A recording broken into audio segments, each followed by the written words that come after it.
औज़ुबिल्लाहिमिनश्शैतानिर्रजीम बिस्मिल्लाहिर्रहमानिर्रहीम। अस्सलाम वालेकुम माय लवली फ्रेंड्स, कैसे हैं आप सब। उम्मीद है आप सब बिल्कुल ठीक ठाक खैरियत से होंगे। मैं भी अल्हम्दुलिल्लाह बिल्कुल ठीक ठाक खैरियत से हूँ। तो जी आप लोग देख रहे हैं ग्रीन ग्रीन फ्रेश बिल्कुल हरा धनिया और पुदीना। तो एक गड्डी पुदीने की ले ली थी और एक गड्डी दो गड्डियाँ जो है वो हरा धनिया की ले ली थी, क्योंकि आपको पता है घर में सालन दाल सब्ज़ी जो भी बने उसमें हरा धनिया तो ज़रूरी डलता है, गार्निश के तौर पर अच्छा भी बहुत लगता है।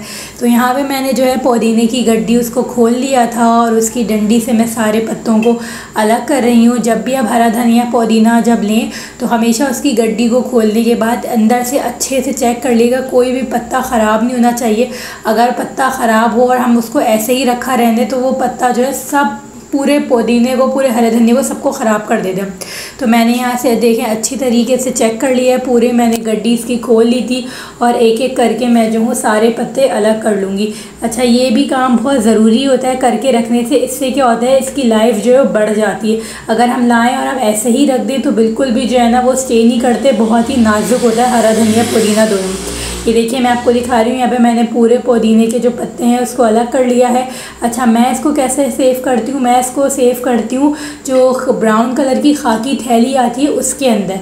अच्छा, इस बात का आपने ध्यान रखना है कि जो है ना पुदीने या हरा धनिया में पानी ज़रा सा भी नहीं होना चाहिए, बिल्कुल भी नमी मॉइस्चर नहीं होना चाहिए। अगर वो ज़रा सी भी रह गई तो ख़राब हो जाएगा, क्योंकि अक्सर हम सब्ज़ी वालों से लेते हैं तो वो पानी डाल डाल के चीटा डाल के सब्ज़ियों को फ्रेश करते हैं। तो आप देख के लीजिएगा, ठीक है। इसके बाद ये दोनों गड्डी आ गई हरा धनिया की।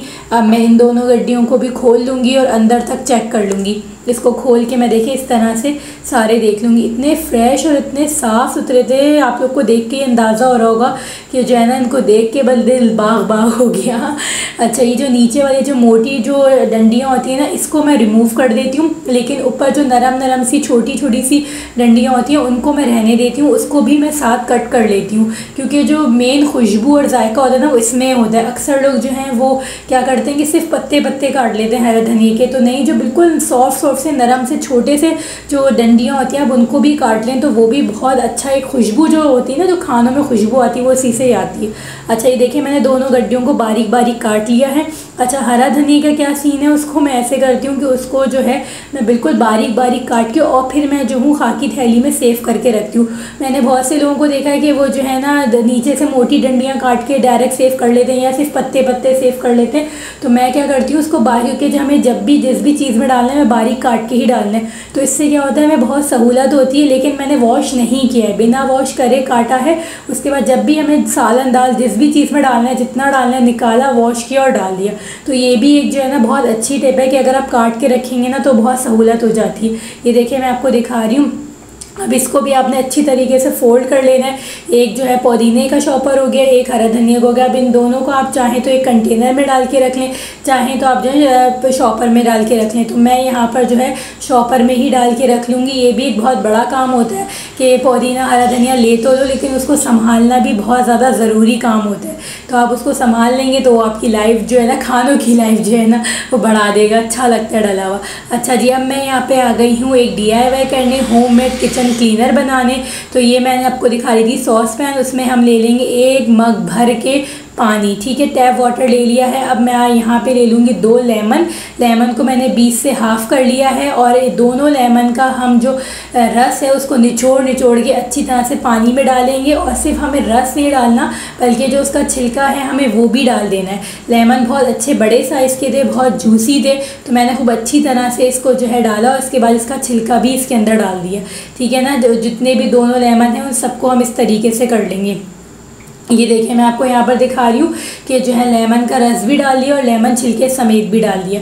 अब क्या करना है, अब हमें इसको जो है चूल्हे पे रखना है और हमें फ्लेम जो है बहुत हाई भी नहीं रखनी और बहुत स्लो भी नहीं रखनी, बस मीडियम आंच रखनी है, ठीक है ना। ये रख देंगे और इसके बाद हम इसमें डालेंगे जो हर घर का होता है सदाबहार लेमन मैक्स, ठीक है ना। उसके निशान बने हुए आते हैं, उसके जो बंडल होता है उसमें से आपने एक कट करके और वो आपने इसके अंदर डाल देना है। अच्छा, यहाँ पर मुझसे एक छोटी सी गलती हो गई थी कि मैंने इसके छोटे छोटे टुकड़े के नहीं डाले थे, तो इसको डिज़ोल्व होने में थोड़ा सा ज़्यादा टाइम लगा।